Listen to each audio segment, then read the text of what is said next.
natyrshëm edhe i rëndësishëm që gjatë gjithë kohës, përveç diplomacisë që duhet zhvillojmë me vendet që na kanë njohur e marrëdhënieve bilaterale që duhet ngritën nivel, dhe për brenda Ministrisë Punëve të Jashtme duhet të ketë strategji të qartë e cila inkorporon gjitha iniciativat në mënyrë të përbashkët. Edhe kjo që po ndodh, që është shumë e mirë njohja edhe nga Siria, edhe nga Bahamas, edhe nga Sudani,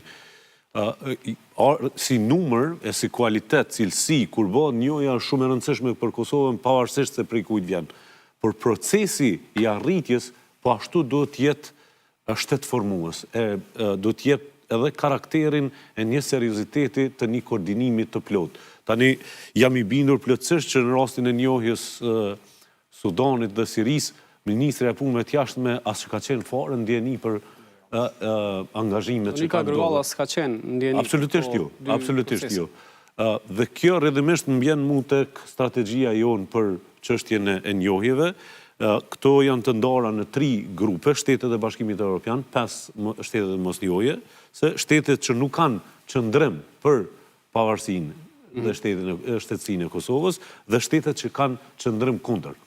Në bazë të këtij kualifikimi, kategorizimi, bëhet edhe strategjia e cila realisht përmenda pak diplomacia klasike, tradicionale, ambasadat tona dhe ambasadat e Shqipërisë duhet koordinuohen shumë afër me shtetet që na kanë njohur. Për shembull, kemi një aktivitet shkëlqyeshëm, nuk përja përmendi emrin, cilës ambasadë se mund ta dënojnë këta të ka ndodhur. Sinqerisht ka ndodhur që sa hora e përjashtojnë prej diplomacisë, vetëm pse ka pas kontakte ose ka zhvillu konsulta, po ambasadori në fjalë ka bërë koordinim të jashtëzakonshëm me shtetet që na kanë njohur, që ata të ushtrojnë ndikimin e tyre tek shtetet që nuk na njohin, por që kanë marrëdhënie bilaterale shumë të mira, qofshin tregtare, qofshin ekonomike, ushtarake, etj.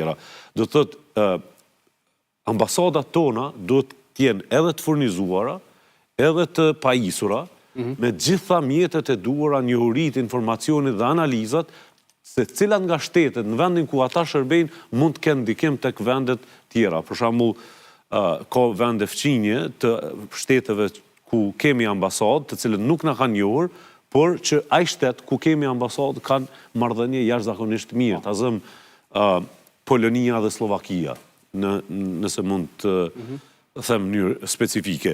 Do të thotë, është diplomacia klasike nëpërmjet ambasadave, është diplomacia ekonomike tregtare, ka vendet të cilat nuk kanë njohur, por kanë interes të jashtëzakonshëm të bashkëpunimit në marrëdhënieve me ne. Bëni përshtypje edhe kjo puna e emisarëve, a do t'i ndanin këto kategori si do të shpërndahen? Diplomacia kulturore, aty ku nuk mund të hyhet me tregtie, me ekonomi, e as me diplomaci klasike të